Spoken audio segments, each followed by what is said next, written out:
The Hornets get to seventh heaven, but they got to go through hell to get there. They're on a 7-game winning streak. What does a 7-game winning streak mean before the NBA trade deadline? That's all today. Locked On Hornets.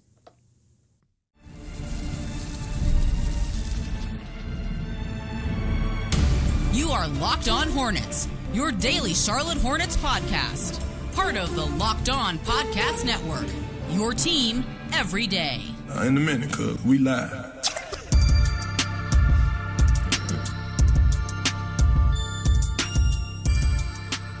Hornets win 102-95. It wasn't pretty, but they are now on a 7-game win streak. Let's talk about it. Doug Branson on Locked On Hornets. You can also follow his Substack, everyhornetsboxscore.com. I'm Walker Mail. You can listen to me on WFNZ every weekday from 12 to 3 p.m. Thanks for making us Locked On Hornets your first listen every day. We're free and available anywhere you get your pods. And I mentioned once more, that includes YouTube. Subscribe, like, rate us, do all that stuff that your favorite YouTuber tells us to do. And if you're watching us, you get to see Doug take a little sip of a little victory wine. Is that right? Little vino for the Charlotte Hornets. Cheers. Yeah, listen, a little behind the scenes. It's Super Bowl week. And so on my other podcast, Yahoo Sports Daily, they're out in San Francisco. I'm here in Nashville, but I'm still holding it down for them. And so the schedule is a little crazy. So we did a show this morning, and now we're doing a show this evening off of an afternoon game because the Hornets schedule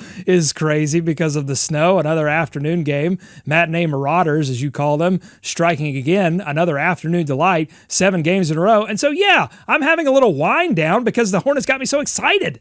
Is that a little Zinfandel curry that I see over there? Is it it's a white. Oh, now you've done it. Okay. I'm going to spend the whole show Googling. Oh, yeah, here's an Easter egg for all of the OG Locked On Hornets listeners. We've done this same thing before. We've done Locked On Hornets long enough to where we have created wines out of Hornets players before. Really? The reason we did this was because before Terry Rozier was a Hornet. Yes, that's right. This happened before Terry Rozier was in Charlotte.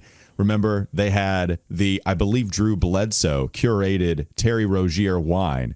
And then because of that, it was the Scary Terry playoff performance. Because of that, we then created some Charlotte Hornets-based wine.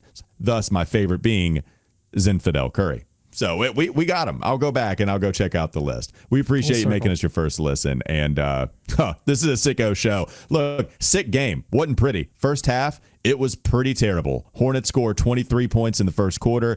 Get things back on track a little bit in the second. Not great, though. I mean, even still, they were down in the locker room. They were down at 22 points at one point in the game. I think that 3-minute mark in the second quarter was a huge just cut into the deficit moment for this squad, having LaMelo hit a couple threes. Grant Williams, I thought this was his best game coming back from injury. I talked to him about that a little bit. I think he seemed to agree. These guys don't like ranking games. He said, I hope it wasn't my best game. We got 30 in a row. We're just talking about this being his best game since he returned from injury. But he kept them alive offensively. And, of course, LaMelo did once he came back from a really scary moment. LaMelo plays the first 2.5 minutes of this game, going for a loose ball, knocks domes with Charles Lee.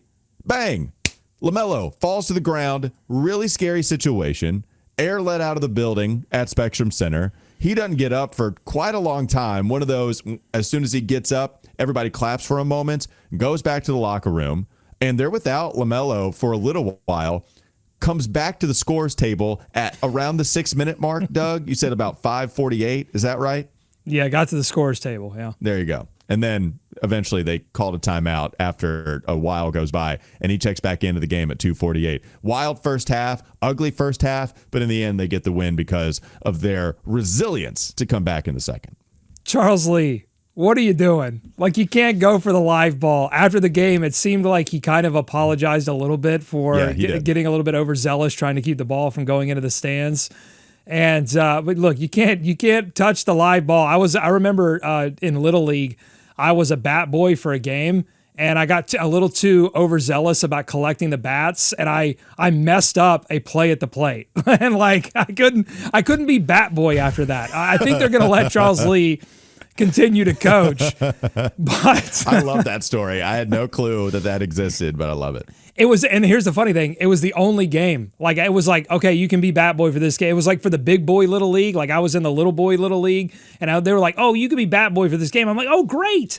And then I messed up a play at the plate, and they were like, you son, you can't do it anymore. It's like Sorry. Dusty Baker's kid. There's a baseball fans out there. JT Snow had to go pick up Doug Branson at home plate. Anyways, what you got? Charles Lee, yeah, you can't. Like, what are we doing? Like, well, here's something real quickly. A tweet just dropped by the Hornets of Charles Lee. You know how they showed the locker room celebration after the game against the Spurs? They did it again. There he did a cartwheel. Here, he runs. He's like running in the locker room with a hard hat on. And he's running all around. And LaMelo runs out of the locker room dying laughing. Those guys are fine. It was just tweeted out. If you go back at Hornets, and at Hornets Reddit picked it up as well, who does a great job. But they picked it up. So all smiles. We avoided a pretty serious matter, though. Got a cut under his eye, I think. So, yeah, I'm glad he's okay. I was watching it like a boxing match. Like, the eye was swelling. I was like, his vision cannot be 20/20 at this point. And also, like, well, first of all, Shannon Spake was hilarious. She said that she'd never heard the building as quiet as it was. And I was like, Shannon, obviously not around for the Bobcats days, because She was, too. That was very early, though. We were all excited. We had not experienced enough pain. Okay, yeah. I was going to say, that building, I've experienced that building quiet in the middle of a game. Like, during game action, I've experienced it as silent as it was. A different kind of quiet. Yeah, when he went down. Oh my gosh, that was a crazy moment. But I'm glad LaMelo's okay. I'm glad he was able to finish the game. And by the way, just like credit to LaMelo Ball, the toughness to come out of that locker room and then to play because here's the thing, not only did he come back and play in the game, but I thought like his getting downhill and exposing the big mismatches that he had, he would get switched on to Derek Queen, and he would abuse Derek Queen. He got switched on to Zion, and he would abuse Zion by getting downhill and either finishing at the rim. He had a huge dunk in this game, and then also with his pass, just passing it into the corner, swing, the kind of stuff we've been seeing all season. But just his aggressiveness on ball was in stark contrast to what I saw from Brandon Miller in the first half, who was dribble, go through a couple screens, and then throw up a bad three-point shot. Thankfully, he had a great second half as well, where he got more focused on getting into the paint and making things happen in the mid-range and knocking down threes. But LaMelo just played with a toughness, a grit, a maturity. This might not have been the best win of the season. I still think that's the Spurs game. It might not have been the most improbable. That's the Oklahoma City win. But this was the most mature win that we've seen from the Hornets, and it should give you, if you have any hope that the Hornets can actually do something in a play-in, or if you believe Charles Barkley, a playoff situation, this game is proof in that department. I'm going to talk more about LaMelo on the other side, coming up next on the Locked On Hornets podcast. He's everywhere! I loved this game from LaMelo. We can go through some of the other observations. We've got a lot to chew on as we dissect the game, the last one, before we even see the deadline. Maybe a couple people just suited up in a Hornets jersey for the last time before they possibly are on their way out. We'll get to that in just a moment, LOH.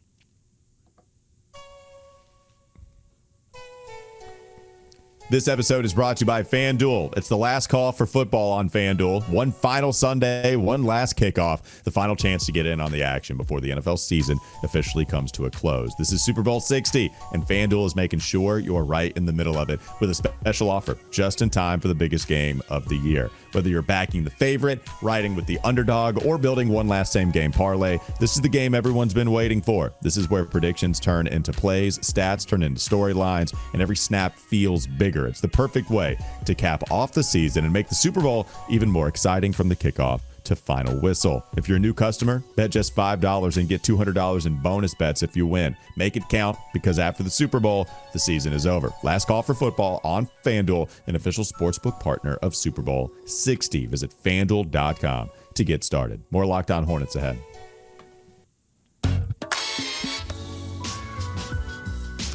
By the way, I wanted to remind you about the Everydayers Club, the NBA trade deadline, 3 days away, February 5th, and we want to give you a free month of our new Everydayers Club to help you get ready. If you need a group chat to keep up with the chaos, you can join ours. The Everydayer Club gets you access to a group chat on Discord just for Hornets fans, plus national chats where you can hang out with fans from across the league. You also get ad-free versions of the show if you sign up by the trade deadline, February 5th. That's Thursday. You can use code DEADLINE to get your first month free. Tap the link in the show notes to learn more. I'm glad you brought up LaMelo. I'm glad you brought up the physicality. I think he has welcomed contact in a way that he hasn't as much in recent years. He got hit in the face 3, 4, 5 times in this game. Just kept going at it. Never got deterred from being aggressive. He was still assertive in this one. He just gave us his 5th dunk of the year. Only had 4 coming into this one. Huge moment, too. Crowd went wild. I think that was to put him up about, 3-5. I think it was to give him a little bit of a lead. But bottom line, close game. And you can see when he decides to do it because he only has 5 dunks. LaMelo just never really dunks anymore. It's just not his game. He's going to give you a layup package if he gets to the paint. But you could see it felt like, oh, he's going to do it. He's going to try. Bang. Couple hands, everybody goes nuts. And I just think, man, he went at Zion. Zion is as physical a basketball player as really exists. Certainly offensively, maybe some of that isn't as true defensively, but he went right at him, like just with zero fear. And I've always said this about LaMelo. Even if he's frail, he's clearly very thin. I've never, ever, ever considered him to be soft. Might not be as strong as somebody that tries to get up under his shorts at point of attack, but he's never, ever been soft. Now, I feel like he's even dishing it out a little more, and you're seeing the fruits, the benefits of that style of play. We know that he's going to shoot quite a bit of three-point shots. He should because of the gravity. I'm with you, though, man. Like, I just feel like we're seeing a much more physical brand of basketball from LaMelo, more so than we've seen in recent years. Last couple, he wants it. God, he wants the smoke, and it's been really cool to see. I don't think he's ever run away from the moment. I mean, that's when I think soft, I think of guys that just like they shrink in the moment. They don't want the ball. That's never been him. So I've never. Or just like he falls down easily like he doesn't want the contact. It's never been a fact of him not wanting the contact. It's just like maybe he doesn't seek it out and then he's just fine when you give it to him. Now he's initiating it. He's the one that wants it. And that's an interesting development here. And you wonder if some of the weight that he did put on, if the strength and conditioning that happened in this offseason is just further allowing him to be more confident in doing that. And I did write at one point in my game notes when Fears tried to challenge him and flew way up in the air and smacked him right in the face. I was like, everyone stop hitting him in the face, please. And then LaMelo immediately hit a triple. And I was like, I take it back. Everyone hit him in the face. It is powering him. It is, it's Charles Lee. I did joke, too, in the Every Hornets box score chat that Charles Lee is being creative with LaMelo's minutes again by trying to concuss him. What's interesting, if we want to continue that, I talked about it where, so he goes out at the 2.5 minutes having gone by, 9:30, somewhere around that area, and Sion James comes in. So we've seen it with the starting lineups when you did the LaMelo off of the bench experiment in back-to-backs. Last 2 games, it was Sion coming off of the bench. Sion, 6th man, going in there with the starters. And I believe Josh Green was the 7th man off of the bench. Colin Sexton not rolling in. Maybe that's something for deadline talk. Maybe not. But they went Sion and Josh Green to go with the starters first. And that was the big question. How does this mess with the lineup, right? The starters, those guys have been phenomenal. They got off to a lead. LaMelo gets injured. Everything changes. Everything. Yeah. Everybody's scared. Is LaMelo okay? And then I said this on the broadcast. I felt like they were getting good shots from 3. They missed a lot of wide open perimeter shots. But when your guy's out, I don't. Some of it might be a little too Galaxy brain, but perimeter shots were there. They weren't getting much of anything inside. I think that is a real testament to LaMelo's importance once they get into the lane, because it was just every pass was a second too late. It would get deflected. They had more turnovers than assists the first 18 minutes of this ball game. I think a lot of that had to do with LaMelo sitting on the bench quite a bit. But we had to kind of delve into these waters again where can you tread water and can you win games when LaMelo is on the bench? And they still need him quite a bit. I think they found a lot better play from their bench unit in the second half, leaning on a defensive identity. Oh, totally. This is the 6th game in 9 games now that they've held an opponent to under 100 points, and they won 5 of those games and lost the other one to Cleveland in a low-scoring affair. The ESPN game where they sort of made they got down like 20 and then made the second half comeback that they couldn't finish, unlike in this one that they were actually able to finish. And a lot of that was LaMelo Ball in the second half. A lot of it was the cleanup crew. I mean, let's just give a huge shout out to the front court. I mean, Ryan Kalkbrenner, Moussa Diabate, but most especially having his best game since returning from injury. Grant Williams' paw prints were all over this game, and he strangled the New Orleans Pelicans with his scoring when nobody else could score or make a play at all. Like, the Hornets couldn't even get a shot up sometimes in the first half, and Grant Williams was there to make a three, even if it had to bounce around the rim 9 times. That thing was going down. And then just defensively hanging with Zion, not staying in the game, not fouling him too much, but fouling him enough so that he would go to the line because he wasn't shooting very well. Like, man, Grant Williams, but Ryan Kalkbrenner was blocks. Moussa Diabate, who didn't have an offensive rebound in the first half, said, hold on, that's my thing. I'm going to do it a lot in the second half. Just like, man, front court was incredible in this one. Couldn't agree more. Grant Williams did have his best game since coming back from injury. I thought he was very physical with Zion. Those two guys were jawing back and forth a little bit too. I don't think that there were a lot of curse words exchanged. I don't feel like that was happening. It didn't. I don't think they were mother bleeping each other. It just felt like they were talking a little bit. Grant likes jawing, just constant communication, trying to get in Zion's head at the free throw line.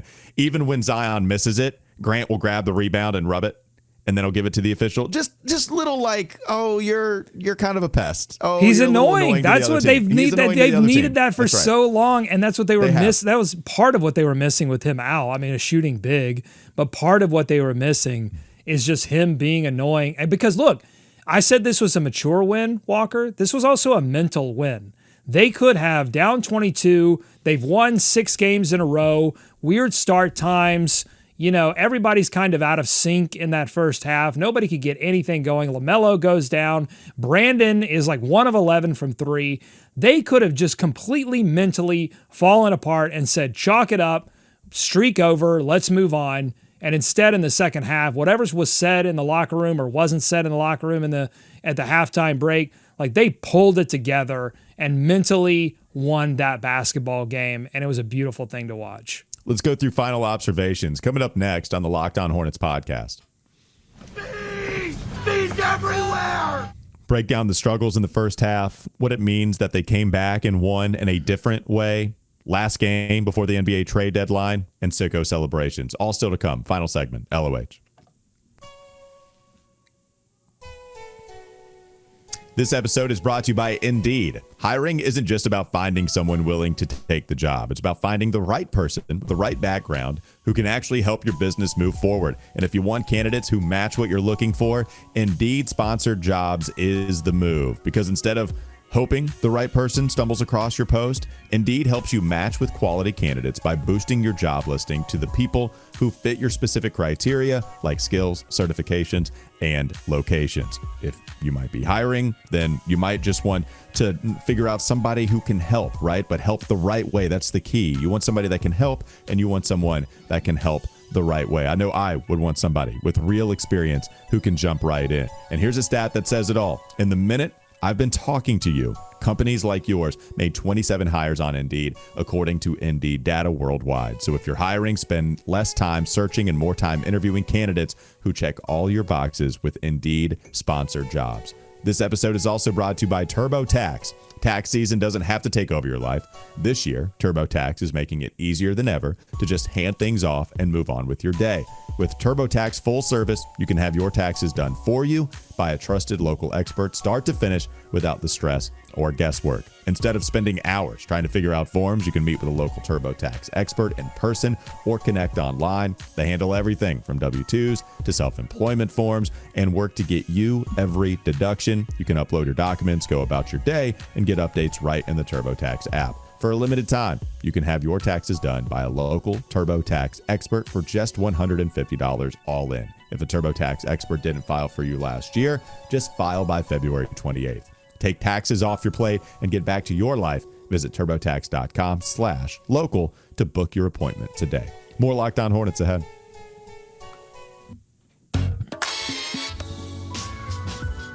Through the first 18 minutes of this game, the Hornets were outscored in the paint by 20 points. They had already missed 20 of their three-point shots 18 minutes into the game. I think they were 4 of 26 to start. Just a lot of missed threes. A lot of threes attempted, a lot of them missed. They also had more turnovers than they did assists. The team had a negative assist-to-turnover ratio. And yet, somehow, some way, last 3 minutes, the way was hitting some threes and stopping the bleeding that way. But they just cut into the lead a little bit, come back in the second half. And I thought Moussa Diabate did a really nice job outside of getting yammed on. I was about to call the police for my boy. Excuse me, sir? That's not allowed to happen. Zion is not allowed to do that to my guy Moussa. But that was a nasty dunk. Tip of the cap. Overall, I think Kalkbrenner and Zion did a pretty nice job on Zion driving into the paint.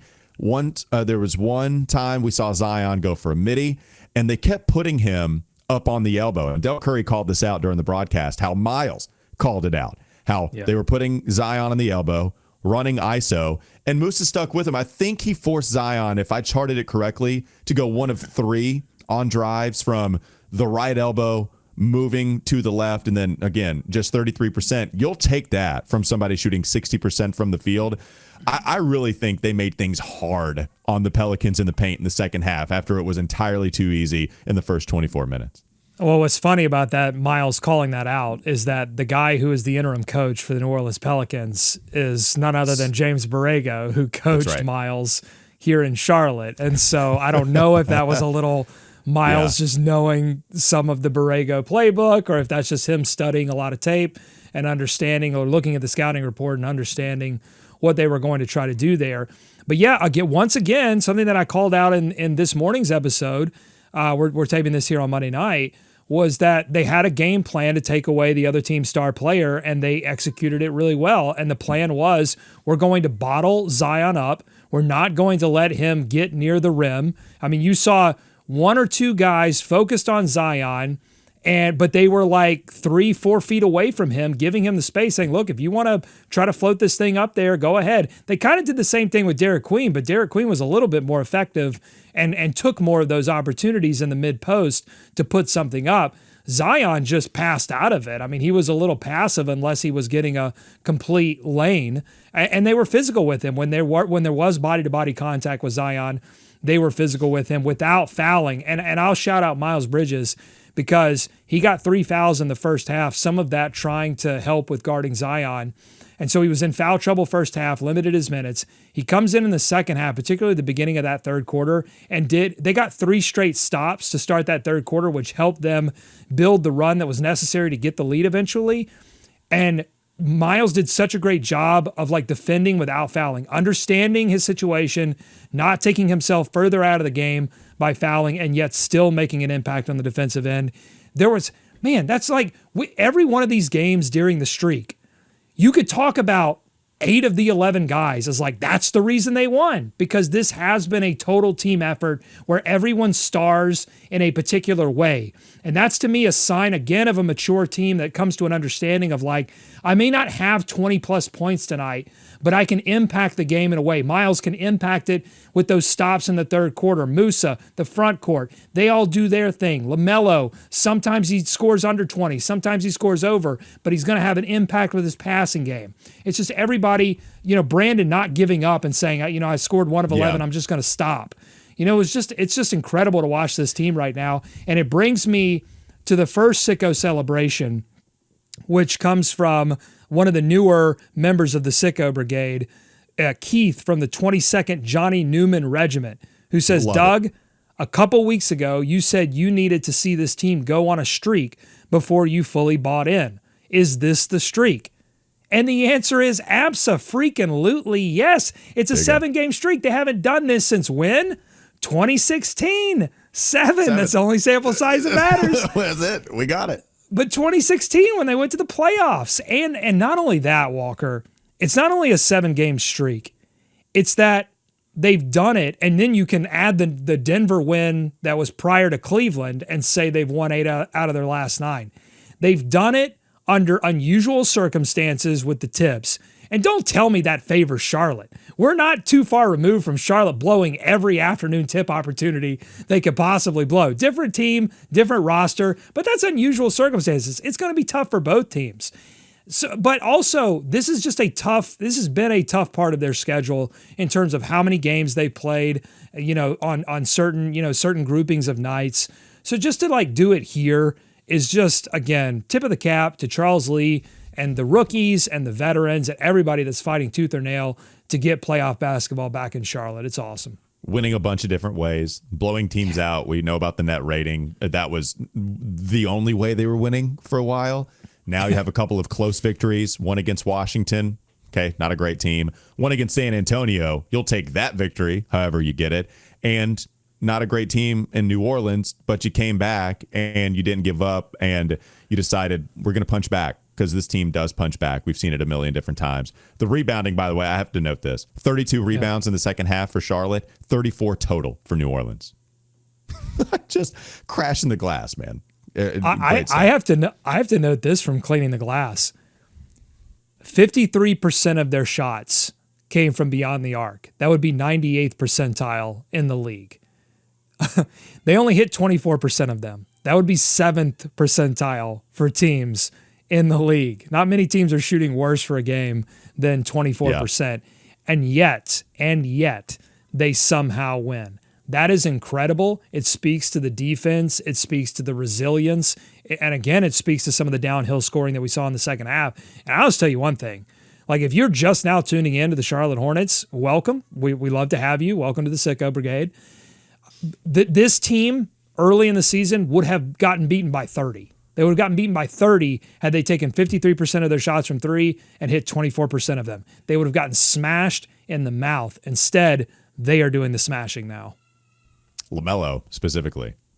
He's getting smashed. He's getting smashed. Yeah. All right. He's the new. Is he the new Cody Zeller? Is he the new? Oh my God. Yeah. We talked about it. Instead of Chuck Lee, it's like Chuck Liddell with the way that he just decided to go right after LaMelo's face in this one. I'm not sure why these guys I'm glad that that's what is cool about the head coach. He is down to earth in that regard, taking accountability, saying I preach to LaMelo. Don't quit until the whistle blows. Whistle didn't blow. He's looking to save the basketball from going out of bounds. So was I. Chill. I don't want you to chill a lot. I love the energy, but even Charles Lee would say, "Hey, I need to chill in that situation." Was it the rumor from Kendrick Perkins that the rumor that was really unsubstantiated that we don't believe is true, that LaMelo was MFing Charles Lee in the tunnel?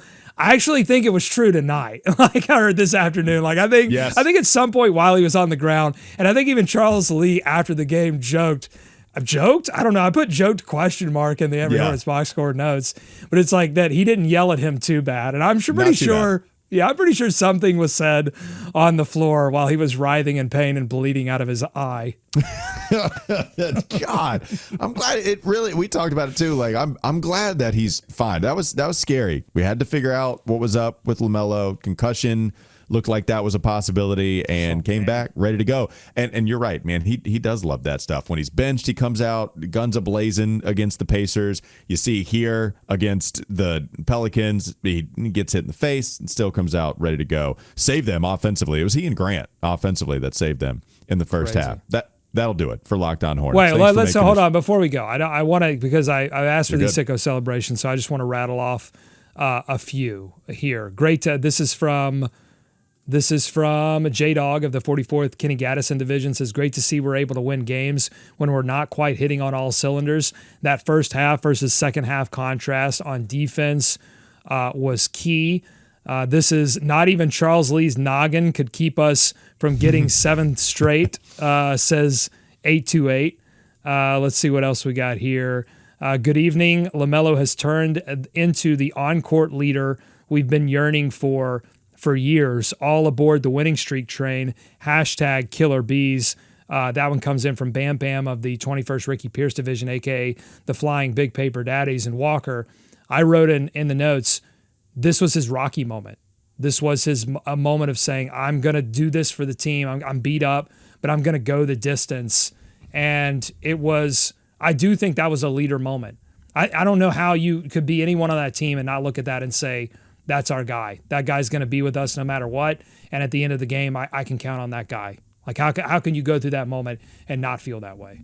1,000%. Totally agree with you. And the way that he's been showing that maturity and that leadership, you're seeing LaMelo take a bunch of different stuff to different levels. All right, now that will finally do it for Locked On Hornets. I tried to look for my list. I really don't know if I have my wine list. I used to have it. I need to look it up. LaMelo Ball.